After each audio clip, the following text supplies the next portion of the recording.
नमस्कार, कैसे हैं आप? मैं हूं निशांत चतुर्वेदी। हमारे इस खास शो फिक्र आपकी में आपका एक बार फिर से स्वागत है। सबसे पहले देखते हैं आपके फिक्र की बड़ी खबरें क्या क्या हैं। आज आपको बताएंगे कि गलवान घाटी में पटखनी खाने के बाद चीन ने कौन सी ड्रोन चाल चली है जो साजिश वाया पाकिस्तान रची गई है। और फिर आपको बताएंगे कि दुनिया से दुत्कार के बाद इमरान के क्यों सूख गए हैं प्राण। भारत के खिलाफ पानी का मुद्दा उठाकर पाकिस्तान की कौन सी इंटरनेशनल बेइज्जती हुई है। साथ में हिंदुस्तान की एक और कामयाबी का विश्लेषण करेंगे, कैसे द्वीप समूह के दबंग बनने जा रहे हम। और अंडमान में कैसे घिरेगा ड्रैगन। आज एक लाडली की मौत की दर्दनाक खबर भी हर किसी के लिए देखना जरूरी है। भारत की जो बेटी लड़कियों के लिए सुरक्षा के लिए लड़ती थी, यूपी के बेखौफ रोमियो ने उसकी जान ले ली। हिंदुस्तान की इस दुखद खबर के साथ दुनिया के लिए एक बड़ी खुशखबरी भी आई है। सबसे तेज निकल गया है रूस और कोरोना का पहला टीका रजिस्टर कराने का ऐलान किया। आज फिक्र की दो बड़ी खबरें आ रही हैं। पहली फिक्र एलएसी की, जिस पर पूरा देश टकटकी लगाए हुए है, लेकिन भारत ने चीन के साथ छिड़ी लंबी लड़ाई के लिए लंबी तैयारी कर ली है। और फिक्र की दूसरी खबर इंटेलिजेंस सूत्रों से आई है। खबर यह है कि चीन अपने घातक ड्रोन भारत के पड़ोसी देश पाकिस्तान को देने जा रहा है। भारत पर वार का दो तरफा व्यू रच रहा है, लेकिन देश को यकीन रखना होगा कि कोरोना विलेन चीन को कुचलने की भारत ने सधे कदमों से ठोस तैयारी शुरू कर दी है। ये पूरी खबर दिखाएंगे, लेकिन सबसे पहले आज की सबसे बड़ी खबर, जिसका हिंदुस्तान ही नहीं पूरी दुनिया इंतजार कर रही है। दुनिया का कोरोना का पहला टीका आ चुका है और इसे बनाने में कामयाबी हासिल की है रूस ने। कोरोना से जूझ रही दुनिया 11 अगस्त की तारीख को इतिहास में याद रखेगी, क्योंकि ये वो तारीख है जब रूस के राष्ट्रपति व्लादिमीर पुतिन ने दुनिया को सबसे बड़ी खबर सुनाई। ज्ञात इतिहास की सबसे बड़ी महामारी कोरोना के वायरस कोविड-19 का टीका तैयार हो जाने की खुशखबरी सुनाई है। अगर ये सच है तो टीके की रेस में रूस सबसे आगे निकल गया है, जब उसने अपनी ही दी हुई डेडलाइन से एक दिन पहले वैक्सीन तैयार हो जाने का ऐलान कर दिया है। मॉस्को में पुतिन ने एक सरकारी मीटिंग में इसका ऐलान किया और कहा कि आज सुबह नोवेल कोरोना वायरस की दुनिया की पहली वैक्सीन रजिस्टर हो गई है। स्वास्थ्य मंत्रालय की मंजूरी के बाद राष्ट्रपति पुतिन की दोनों बेटियों को कोरोना का टीका लगाया गया और उन पर कोई साइड इफेक्ट नजर नहीं आया। मॉस्को के गामलेया रिसर्च इंस्टीट्यूट ने एडेनो वायरस को बेस बनाकर यह वैक्सीन तैयार की है। शोधकर्ताओं ने कहा है कि कुछ लोगों को वैक्सीन की डोज देने पर बुखार आ सकता है, इसीलिए पैरासीटामोल के इस्तेमाल की सलाह दी गई है। रूस ने यह भी दावा किया है कि वैक्सीन की लिमिटेड डोज तैयार कर ली गई है और सितंबर से इसका इंडस्ट्रियल प्रोडक्शन शुरू हो जाएगा। अक्टूबर से रूस में टीका लगाने की शुरुआत हो जाएगी, लेकिन सबसे पहले यह टीका हेल्थ वर्कर्स को दिया जाएगा, फिर सीनियर सिटीजन्स को और फिर पूरे रूस में मुफ्त में टीका लगाया जाएगा। इस टीके से पूरी दुनिया का इंतजार खत्म हो सकता है, महामारी से लड़ाई बदल सकती है। लेकिन रूस ने टीका बनाने में जितनी तेजी दिखाई है वो पश्चिमी देशों और WHO के गले नहीं उतर रही। दुनिया के वैज्ञानिक मान रहे हैं कि इसमें सुरक्षा के लिए खतरा भी हो सकता है। टीके की ये रेस तेज है और माना जा रहा है कि दुनिया भर की तकनीकी चुराने में माहिर चीन तीन वैक्सीन पर आगे बढ़ चुका है और कोरोना विलेन ने तो अपने सैनिकों को कैंसिनो कंपनी की वैक्सीन भी देनी शुरू कर दी है। भारत में भी 3 वैक्सीन पर ट्रायल जारी है। बायोटेक वैक्सीन और जायडस कैडिला की DNA वैक्सीन की ट्रायल का फेज 1 पूरा हो चुका है। गुड न्यूज ये है कि दुनिया में टीका चाहे जहां भी बने उसका भारत आना तय है, क्योंकि दुनिया का 70% वैक्सीन उत्पादन भारत में ही होता है। और भरोसे की बात यह है कि टीका भारत को भी मिलेगा। देखिए, बड़ी बात यह है कि यूरोपियन कंट्रीज और अमेरिका, यहां पर फार्मास्यूटिकल एक इतना बड़ा धंधा, इतना बड़ा बिजनेस है कि अगर कोई भी नई चीज किसी दूसरे मुल्क से अगर आती है तो वो कोशिश करेंगे कि पहले उसको शक के घेरे में ले आए, भले ही वो चीज रूस से आए या फिर भारत से आए। खैर, कोरोना के टीके की खुशखबरी मिल गई है, लेकिन कोरोना विलेन चीन से दुनिया को कब तक जूझना होगा यह किसी को नहीं पता। चीन की सेना पीपुल्स लिबरेशन आर्मी और भारतीय सेना के बीच गलवान घाटी में हुई हिंसक झड़प के 2 महीने होने जा रहे हैं और इस सब के दौरान यह सबकी समझ में आ गया है कि सैन्य स्तर पर चीन काफी मजबूत है, लेकिन चीन को भी यह समझ में आ गया है कि उसकी सेना अपराजय नहीं। ऐसा नहीं है कि ड्रैगन आर्मी हार नहीं सकती। जिस तरह से भारत ने गलवान घाटी में मुंह तोड़ जवाब दिया और उसके बाद से ही भारत की सेना हिमालय पर न सिर्फ अड़ी है बल्कि तेजी से मोबिलाइजेशन करती है। उससे चीन के राष्ट्रपति शी जिनपिंग भयभीत हैं। यह हम इसलिए कह रहे हैं कि अगर जिनपिंग को खुद पर भरोसा होता तो उनकी साजिश पाकिस्तान की ओर न जाती। आप जो तस्वीर देख रहे हैं वो चीन का अनमैन्ड कॉम्बैट एरियल व्हीकल है, यूएवी जिसे कहते हैं। चीन के मुताबिक CH-4 श्रेणी का यह ड्रोन दुनिया का सबसे घातक ड्रोन है और TV9 भारतवर्ष को जो इंटेलिजेंस रिपोर्ट मिली है उसमें खुलासा यह हुआ है कि चीन ये ड्रोन अब पाकिस्तान को देने जा रहा है। इसकी ताकत क्या है और भारत के पास इस ड्रोन का जवाब क्या है यह भी बताएंगे, लेकिन इससे पहले चीन का मकसद समझ लेते हैं। चीन हिमालय पर खुद को शायद कमजोर पा रहा है, इसीलिए वो अब पाकिस्तान को हथियारों से लैस कर रहा है ताकि अगर वो गलती से भारत से टकरा भी गया और उसकी हालत कमजोर होने लगे तो पाकिस्तान उसे संभाल ले, क्योंकि पाकिस्तान पहले ही उसको अपना स्कर्दू एयरबेस सौंप चुका है। और पाकिस्तान के प्रधानमंत्री इमरान खान ये जता चुके हैं कि जिनपिंग उनके भगवान हैं, प्रभु हैं, ईश्वर हैं। लेकिन जिनपिंग को यह भी सोचना चाहिए कि जो पाकिस्तान भारत से 4 युद्धों में मुंह की खा चुका है वो उनकी क्या मदद करेगा। जो गधे बेचकर चीन से पैसा लेता है वो क्या मदद करेगा। लेकिन साजिश बड़ी है और भारत के पास इसका जवाब क्या है देखेंगे रिपोर्ट में। चीन ने 4 साल पहले जब यह ड्रोन दुनिया को दिखाया था तो इसे युद्ध का बाहुबली बताया था। ये CH-4 श्रेणी का UCAV यानी अनमैन्ड कॉम्बैट एरियल व्हीकल है जो 400 किलो तक के विस्फोटक लेकर उड़ान भर सकता है। ये टैंक उड़ा सकता है, हवा से जमीन पर धमाका कर सकता है। ये गाइडेड मिसाइल से लेकर ड्रॉप बम तक का इस्तेमाल कर सकता है। चीन के दावों के मुताबिक ये ड्रोन तमाम खूबियां समेटे हुए है, लेकिन फिक्र ये है कि ये ही ड्रोन अब चीन की साजिश का हथियार बना है, जो साजिश वाया पाकिस्तान रची जा रही है। इंटेलिजेंस रिपोर्ट में खुलासा हुआ है कि चीन अपने कॉम्बैट ड्रोन पाकिस्तान को दे रहा है और भारत के खिलाफ पाकिस्तान को सामरिक तौर पर मजबूत कर रहा है। कॉम्बैट ड्रोन का मतलब होता है आर्म्ड UAV यानी हथियारों से लैस ड्रोन। चीन ने पाकिस्तान को ड्रोन देने का फैसला ऐसे समय में किया है जब पूर्वी लद्दाख में भारत और चीन के बीच स्टैंड ऑफ जारी है। दरअसल काफी लंबे समय से भारत ये बात जानता है कि चीन और पाकिस्तान कहीं ना कहीं भारत के खिलाफ कोई बड़ी साजिश रच रहे हैं और LAC और LOC पर दोनों की साठगांठ इतनी ज़्यादा मजबूत हो गई है कि भारत के खिलाफ कुछ बड़ा करने की कोशिश कर रहे हैं। यही वजह है कि भारत ने ना सिर्फ रशिया से S-400 डिफेंस सिस्टम लिया हुआ है बल्कि अमेरिका से खास तौर पर ये ड्रोन्स यानी प्रेडेटर B ड्रोन्स खरीदे जा रहे हैं। इनका मकसद है कि हमारी एयर डिफेंस कैपेबिलिटीज़ को और ज़्यादा मजबूत करना, वो भी ना सिर्फ LAC पे बल्कि LOC पर भी। वैसे तो चीन CH-5 श्रेणी का भी ड्रोन बना चुका है, लेकिन वो पाकिस्तान को CH-4 UCAV दे रहा है जो निगरानी के साथ साथ दुश्मनों के ठिकानों को भी निशाना बना सकता है। सूत्र बता रहे हैं कि हाल ही में पाकिस्तान के 10 सदस्यों के एक दल ने पाकिस्तानी सेना के अफसर की अगुवाई में फैक्ट्री एक्सेप्टेंस टेस्ट FAT के लिए चीन का दौरा किया था। FAT में उपकरण का मूल्यांकन किया जाता है और तय किया जाता है कि डिज़ाइन ज़रूरत के मुताबिक है या नहीं और ठीक से काम कर भी रहा है या नहीं। और इसके बाद बीजिंग ने इस्लामाबाद को घातक ड्रोन देने के फैसले को हरी झंडी दिखा दी है।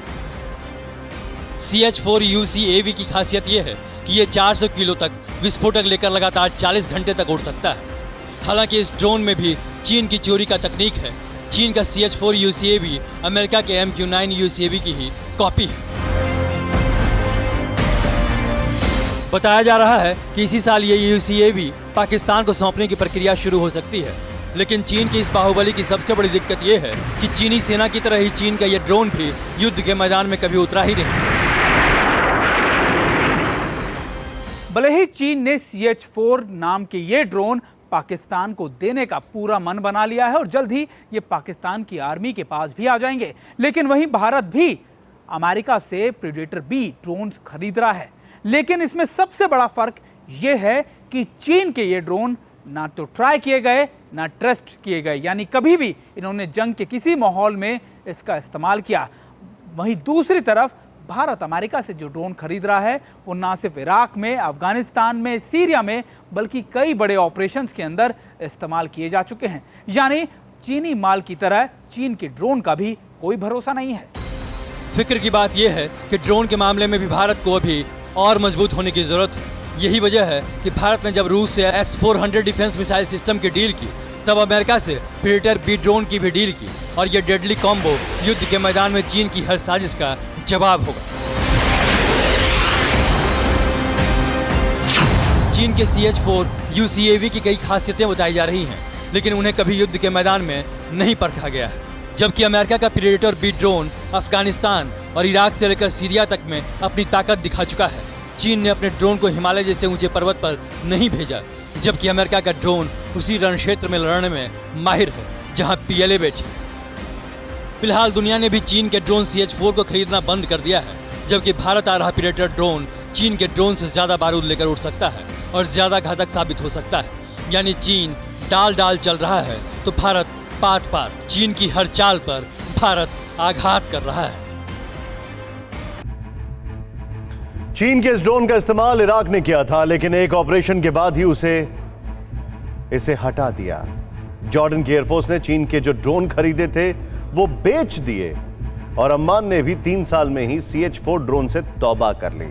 अब जिनपिंग यही ड्रोन पाकिस्तान को देने जा रहे हैं। लेकिन अब आपको बताते हैं कि इमरान खान चारों ओर से लुटी पिटी हालत में क्यों दिख रहे हैं। कल हमने आपको बताया था कि कैसे चीन पाकिस्तान में उसके सैनिकों और नागरिकों की पिटाई करता है और पाकिस्तान की संप्रभुता से खिलवाड़ करता है। लेकिन आज आपको बताते हैं कि इंटरनेशनल लेवल पर इमरान और उनके मुल्क की फजीहत क्यों हो रही है।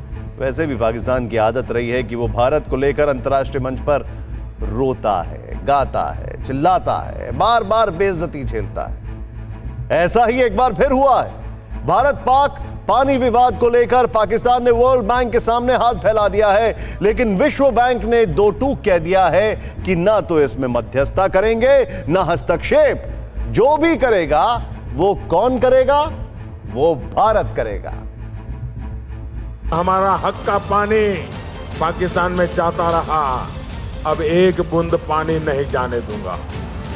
प्रधानमंत्री नरेंद्र मोदी के काल में पाकिस्तान ने जब जब खून बहाया, भारत ने कड़ा रुख दिखाया। और एक वक्त ऐसा भी आया जब हिंदुस्तान ने साफ कर दिया कि पानी और खून एक साथ नहीं बह सकते। इसीलिए पुलवामा अटैक के बाद हिंदुस्तान ने पाकिस्तान का पानी रोकने का फैसला किया। सवाल उठता है कि जब भारत और पाकिस्तान के बीच 73 साल से नदियां बेरोक टोक बह रही थीं, तो फिर उसके पानी को कैसे रोका जा सकता है? दरअसल वर्ष 1947 में भारत पाक बंटवारे की रूपरेखा के साथ सिंधु नदी के पानी पर विवाद शुरू हो गया था। 13 साल बाद 1960 में भारत के तत्कालीन प्रधानमंत्री जवाहरलाल नेहरू और पाकिस्तान के राष्ट्रपति अयूब खान ने सिंधु जल संधि पर हस्ताक्षर किए थे।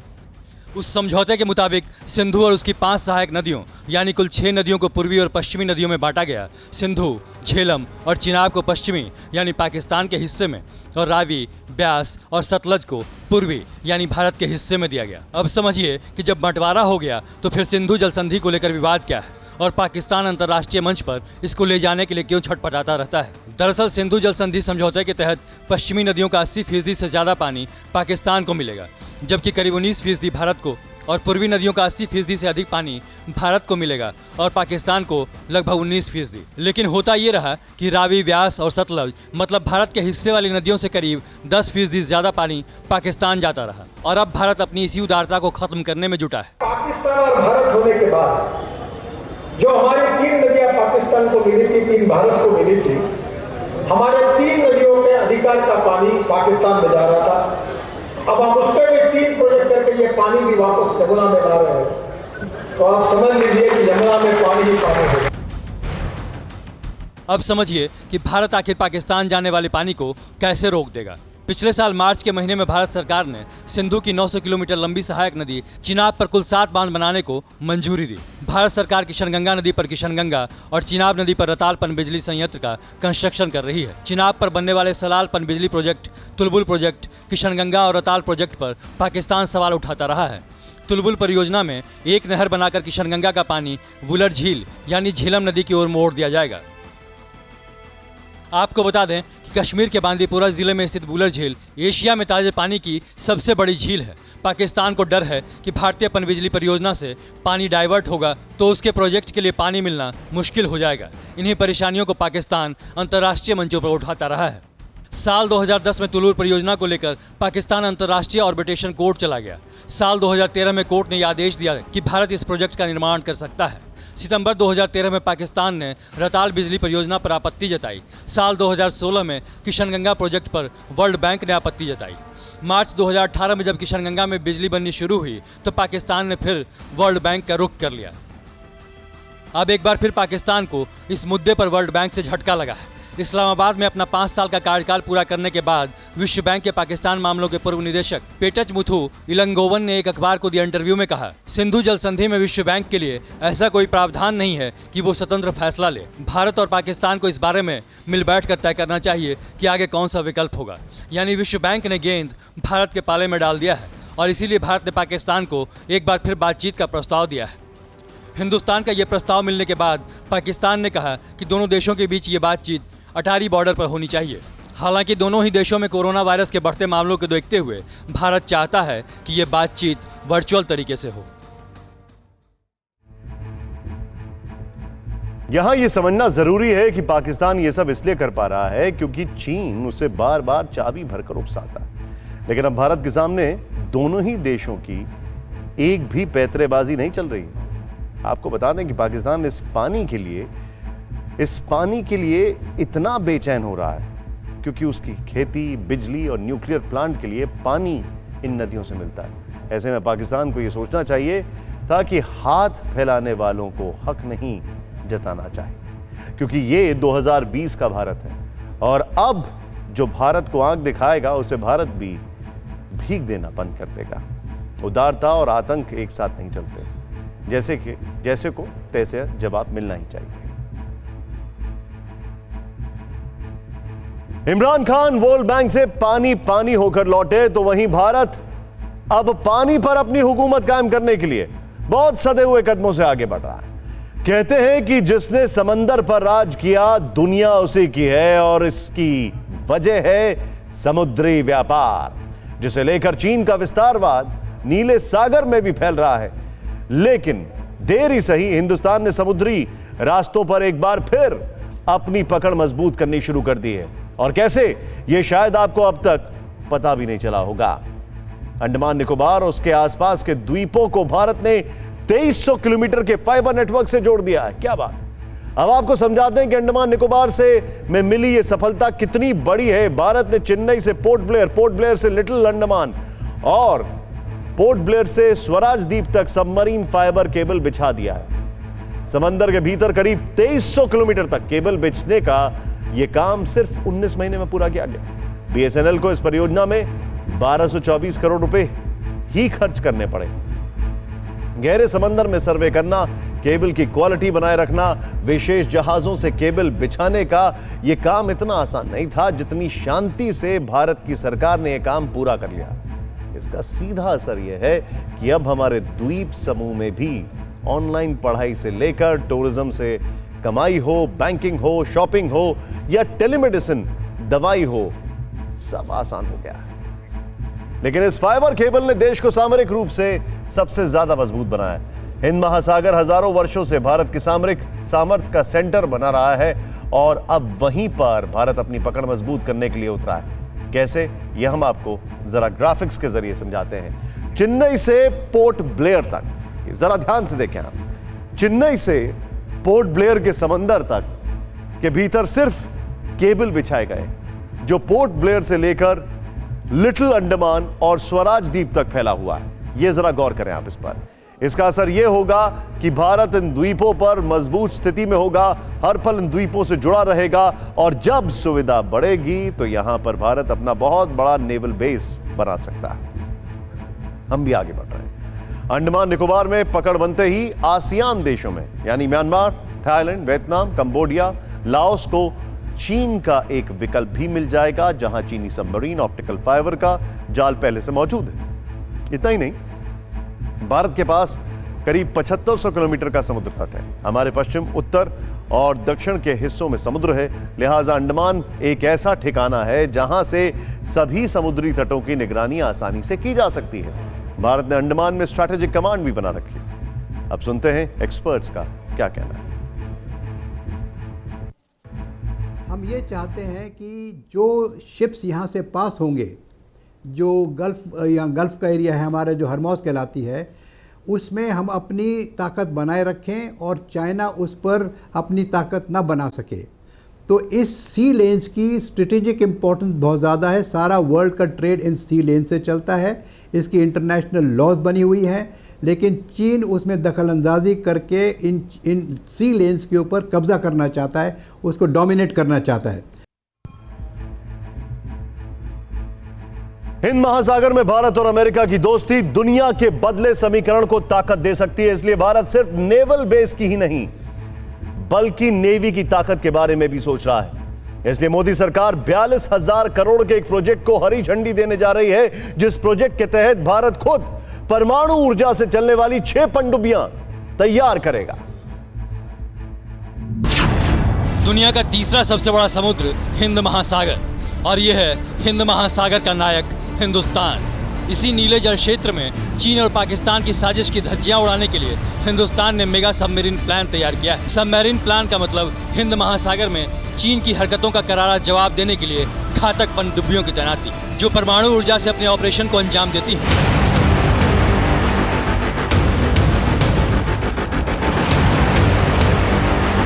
समंदर की गहराइयों में छिपकर सैकड़ों मील दूर दुश्मन पर बम बरसाकर उसकी धज्जियां उड़ाती है। दुश्मन के रडार को चकमा देकर अचूक मिसाइल से वार कर उसका शिकार करती है। हिंद महासागर में हिंदुस्तान का सैन्य कवच तैयार करने के लिए नीले रण क्षेत्र में चीन और पाकिस्तान जैसे दुश्मनों के खिलाफ अवैध ढाल खड़ी करने के लिए भारत सरकार बहुत जल्द 42,000 करोड़ रुपए के प्रोजेक्ट को ग्रीन सिग्नल देने जा रही है। प्रोजेक्ट P75I के तहत मेक इन इंडिया प्लेटफॉर्म पर नई पीढ़ी की 6 पनडुब्बियां बनाई जाएंगी। रक्षा मंत्रालय के सूत्रों के मुताबिक अगले महीने MDL और L&T कंपनियों को इस प्रोजेक्ट के लिए टेंडर दिया जाएगा, जिसके बाद रूस, France, Germany, Spain, south Korea की चुनी हुई कंपनियों में से किसी एक के साथ मिलकर पनडुब्बियों का निर्माण शुरू किया जाएगा। महासागर में चीन जैसे दुश्मनों का सामना करने के लिए जिस स्टील्थ सबमरीन यानी राडार की पकड़ में ना आ सकने वाली पनडुब्बी का निर्माण किया जाएगा, वो परमाणु ऊर्जा से लैस होगी, यानी ईंधन लेने के लिए उसे बार बार बाहर आने की जरूरत नहीं होगी। न्यूक्लियर रिएक्टर के कारण ये पनडुब्बियां समंदर के अंदर लंबी दूरी तक अपने अभियानों को अंजाम देती हैं। इसकी रफ्तार भी डीजल से चलने वाली पनडुब्बियों से कहीं ज्यादा होती है। नई पीढ़ी की इस पनडुब्बी में एयर इंडिपेंडेंट प्रोपल्शन सिस्टम होता है, जिससे दुश्मन के लिए इसकी गतिविधियों को पकड़ पाना मुश्किल हो जाता है। इसी खासियत की वजह से इसे निगरानी के लिए हाई रिस्क एरिया में तैनात किया जाता है। इसके अलावा प्रोजेक्ट 75I के तहत बनाए जाने वाले 6 पनडुब्बियों में भी land attack cruise missile fit की जाएंगी, जिससे पेट्रोलिंग के दौरान दुश्मन की नापाक चाल की भनक लगते ही उस पर ताबड़तोड़ हमले कर समंदर में ही उसका सर्वनाश किया जा सकता है।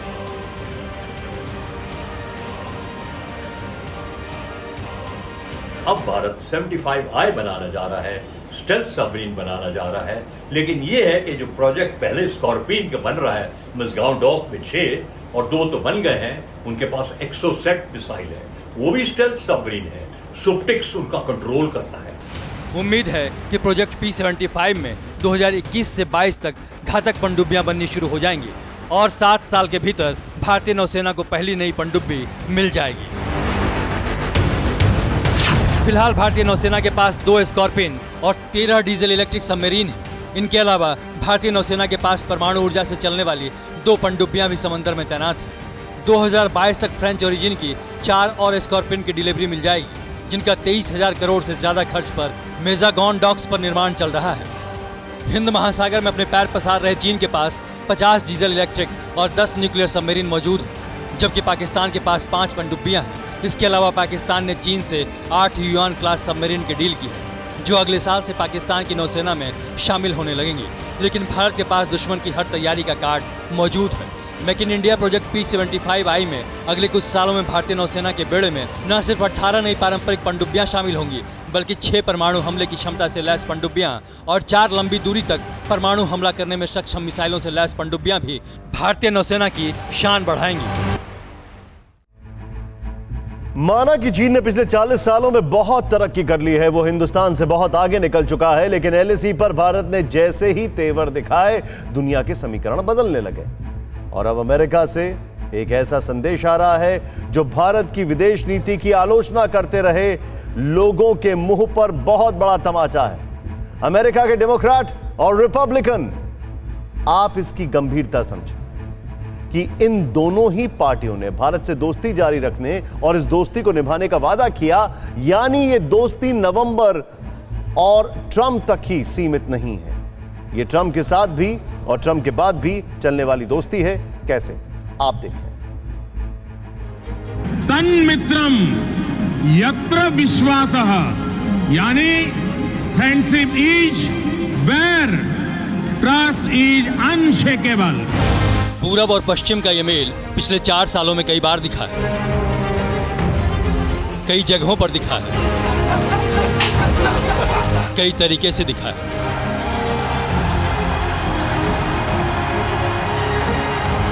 दुनिया के 2 महान लोकतांत्रिक देशों की महान हस्तियां, हिंदुस्तान के प्रधानमंत्री नरेंद्र मोदी और अमेरिका के राष्ट्रपति डोनाल्ड ट्रंप जब भी एक साथ आए हैं, अपनी गर्मजोशी से इस दोस्ती को आगे ले जाने का संकल्प दिखाते आए हैं।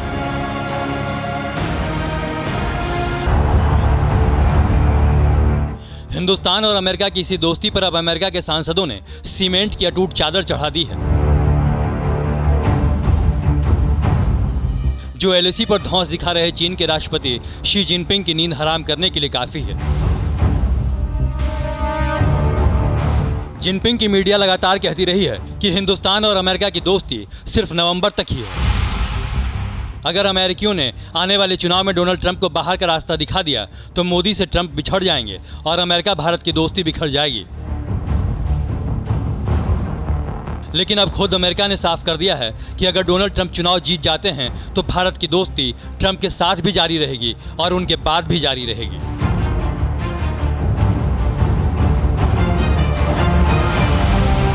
अमेरिकी संसद के विदेशी मामले की कमेटी ने भारत के विदेश मंत्री एस जयशंकर को चिट्ठी लिखी है और वादा किया है कि दुनिया का सबसे पुराना लोकतांत्रिक देश अमेरिका हर संकट में दुनिया के सबसे पुराने लोकतांत्रिक देश भारत के साथ खड़ा रहेगा।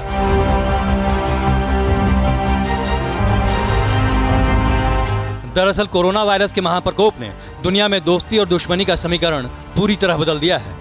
कोविड वायरस से लेकर चीन ने जो लुका छिपी का खेल खेला, उससे अमेरिका अपनी बेकसूर आवाम को तड़प तड़प कर मरते देख रहा है। बदले की इसी धधकती आग ने अमेरिका को खुलकर चीन के खिलाफ कर दिया है।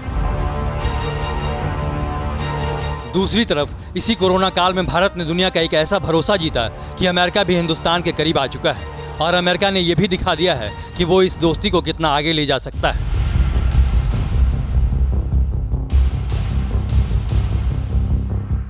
अमेरिका के डेमोक्रेट सांसद एलियट एंगल और रिपब्लिकन सांसद माइकल मैककॉल ने चीन की भारत के खिलाफ आक्रामक नीतियों की तीखी आलोचना की है और भरोसा दिलाया है कि अपनी संप्रभुता और क्षेत्रीय अखंडता की रक्षा करने में भारत की हर कोशिश का अमेरिका पूरा साथ देगा।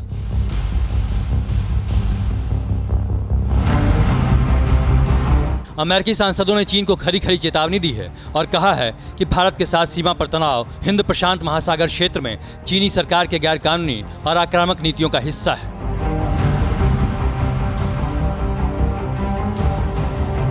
चीन के साथ अमेरिका के रुख में बदलाव का संकेत ट्रंप एक बार नहीं कई बार दे चुके हैं और चीन के लाल बादशाह के लिए खतरे की घंटी बजा चुके हैं।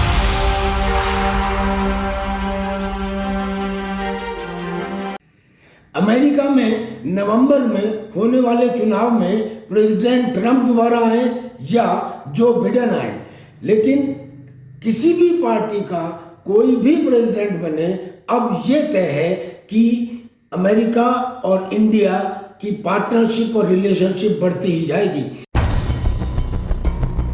ऐसा पहली बार हुआ है कि अमेरिका की दोनों राजनीतिक पार्टियों के सांसदों ने एक साथ सामने आकर भारत के साथ हर हालत में सहयोग और साझेदारी का भरोसा दिया है।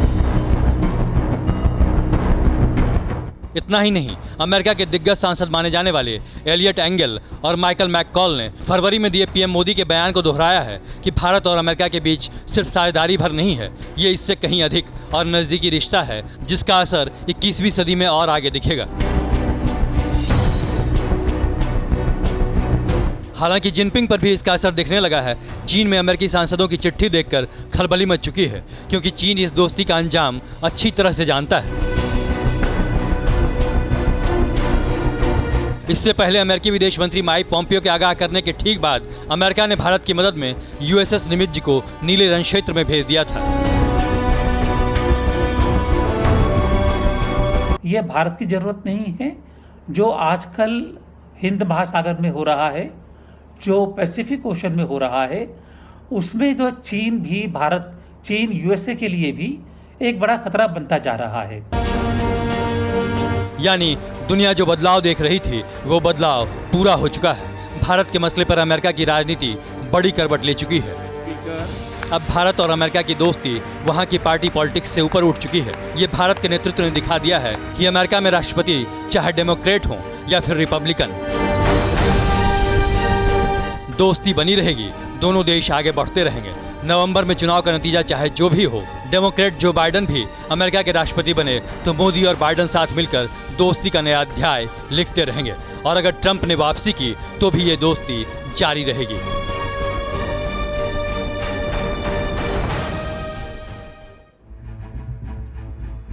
जिसकी जैसी नियत होती है उसको मंजिल भी वैसे ही मिलती है। भारत खुशहाल भविष्य के रास्ते तलाश रहा है, आत्मनिर्भर बन रहा है, तो अमेरिका भी भारत के साथ आ रहा है। जबकि विस्तारवाद के रास्ते पर चल रहे चीन की उल्टी गिनती शुरू हो चुकी है। इसका सबसे ताजा संकेत ताइवान से मिला है।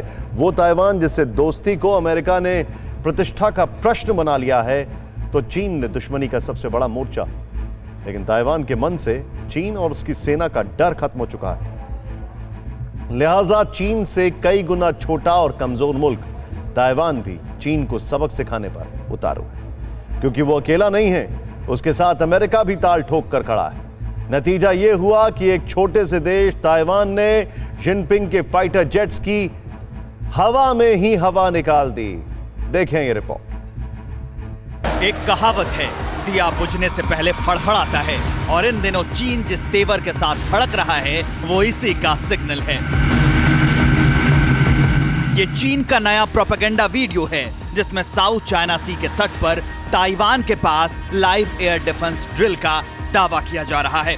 रडार, बख्तरबंद गाड़ियां और एक्शन में एंटी एयरक्राफ्ट गन। ये चीन की उस बौखलाहट की गवाह है जो ताइवान के साथ अमेरिका के खड़े होने से हुई है। चीन की ये ड्रिल उस डर को दिखा रही है जो चंद घंटे पहले उसके सीने में ताइवान ने भर दिया था। ताइवान को डराने धमकाने के मकसद से चीन के 2 फाइटर जेट्स ने ताइवान की हवाई सरहद लांघने की कोशिश की, लेकिन ताइवान की एयरफोर्स ने उन्हें खदेड़ दिया था। तारीख 10 अगस्त, वक्त सुबह 9 बजे, जगह ताइवान स्ट्रेट। चीन और ताइवान को अलग करने वाले ताइवान स्ट्रेट के आसमान में अचानक चीन के जंगी जेट्स उड़ते नजर आए। चीनी एयरफोर्स के J-11 और J-10 जेट चीन की ओर से ताइवान के एयर स्पेस की तरफ बढ़ रहे थे।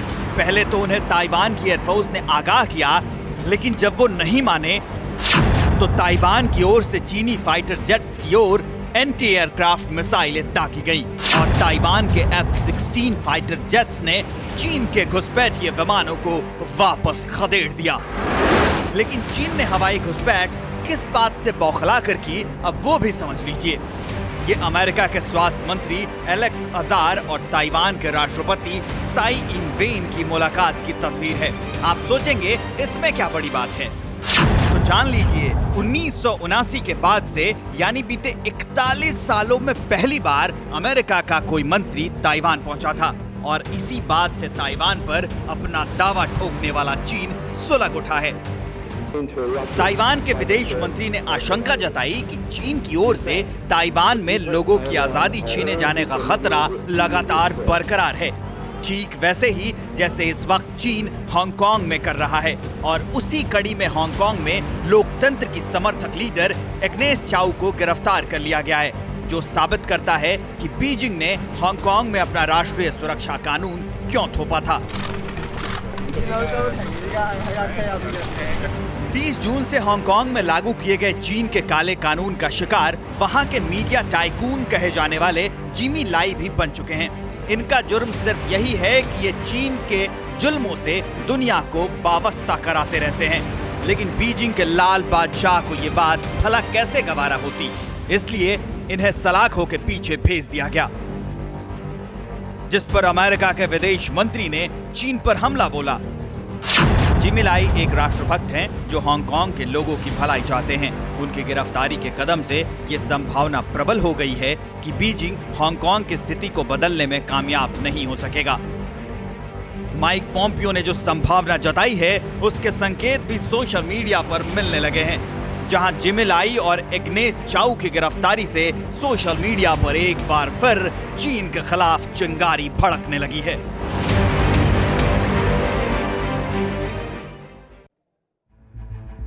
और अब देखते हैं फिक्र हेडलाइंस।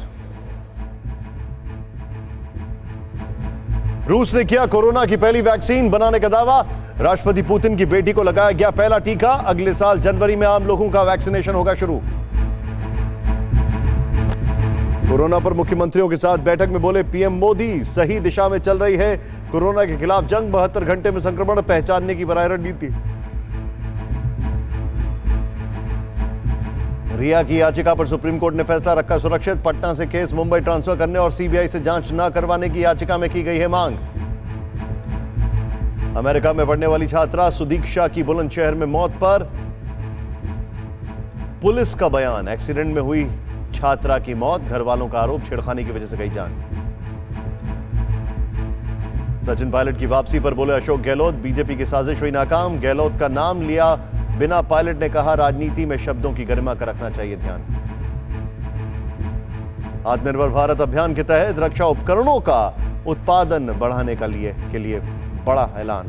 राजनाथ सिंह की अध्यक्षता में हुई बैठक में 8,500 करोड़ रुपए की मंजूरी।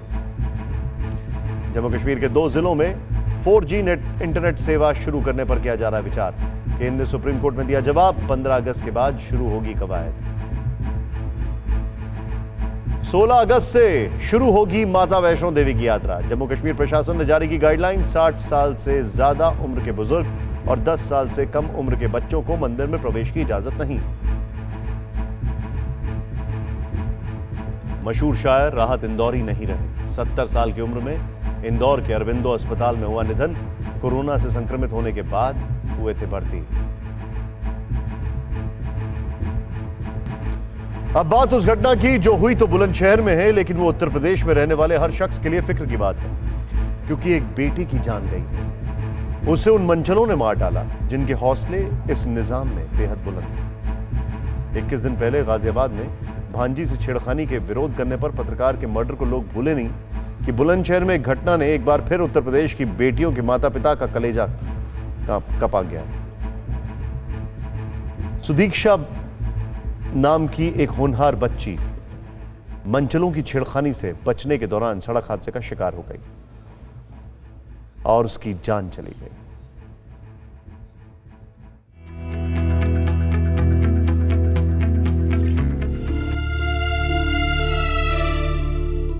सुदीक्षा भाटी वो होनहार बिटिया जिसने 12वीं में बुलंदशहर में टॉप किया था। 3 करोड़ 80 लाख की स्कॉलरशिप हासिल कर अमेरिका के बॉब्सन कॉलेज में पढ़ने गई थी। अमेरिका में थी, बीच में आती थी, साल में 2 बार आती थी। अभी 14 कोविड की वजह से 14 मार्च के यहाँ पे आई थी। घर आकर सुदीक्षा कोरोना से तो बच गई, लेकिन मंचलों का शिकार हो गई। वो मंचले जिनके खौफ से वो अपने गांव की हर बेटी को आजाद कराना चाहती थी। I belong to a section of Uttar Pradesh where most girls drop out of school just after completing their primary education because cases of eve teasing are prevalent. One day I'll return to my country and I hope to at least change the face of my village.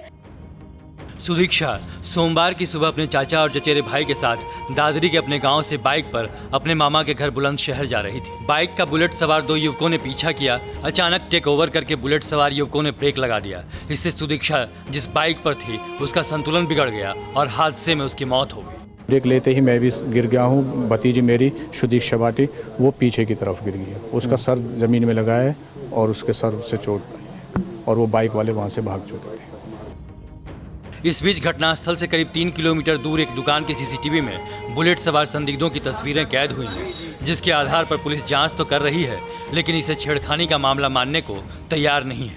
छेड़छाड़ की बात जहां पर तक आप लोग पूछ रहे हैं, उसके बारे में इंक्वायरी की जा रही है। अभी तक ऐसा कोई साक्ष्य नहीं मिला है। बुलेट से 2 लड़के आए, उनमें से कुछ लड़के जो बैठे हुए थे वो बेटी के साथ बदतमीजी कर रहे थे। कभी उसके पीछे से कुछ बोलते थे, कभी बराबर में बाइक लगा के कुछ बोलते थे।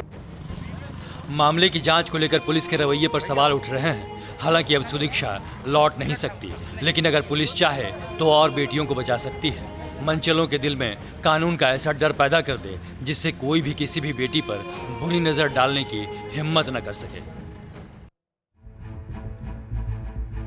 सवाल यह है कि अब कई सारे स्क्वाड बनाए गए यूपी में, उसके बावजूद भी यह हाल है। खैर, इन सबसे आगे बढ़ते हैं, कुछ अलग खबरें दिखाते हैं, कुछ ऐसी खबरें जो उम्मीद की किरण।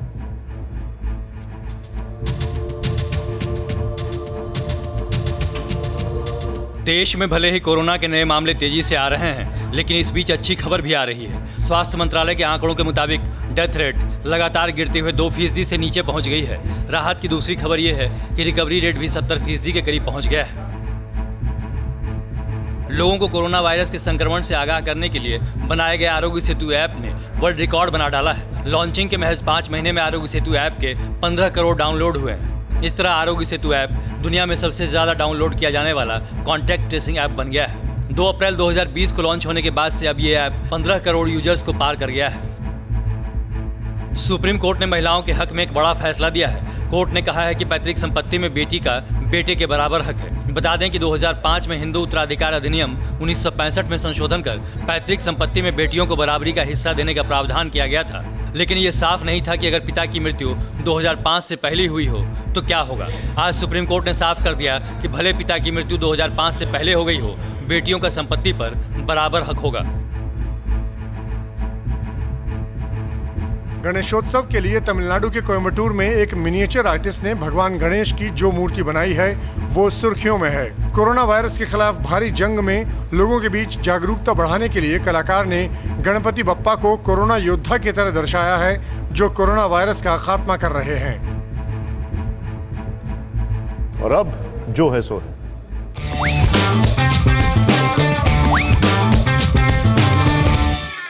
लॉकडाउन के सबसे बड़े साइड इफेक्ट्स में से एक है तोंद। लॉकडाउन से पहले के पैंट कई लोगों को अब नहीं आ रहे। कई लोगों को अब अपने पैर दिखाई देने बंद हो गए। सो के खाओ और खा के फिर सो जाओ वाले दिनों ने पेट को पेट भर के पाला है। शर्टों की बटनें टूटने लगी हैं। वजन बढ़ने से थोड़ा चलने में हांफने पर लगता है कि कोरोना तो नहीं हो गया। किसी ने कहा था कि अगर ब्रश करते हुए पेस्ट का झाग पेट पर न गिरे बल्कि जमीन पर गिरे तो समझो फिटनेस कायम है। पर इधर तो बढ़ोतरी इतनी हो गई है कि अब चाय पीते हुए प्लेट को भी पेट पर टिकाया जा सकता है।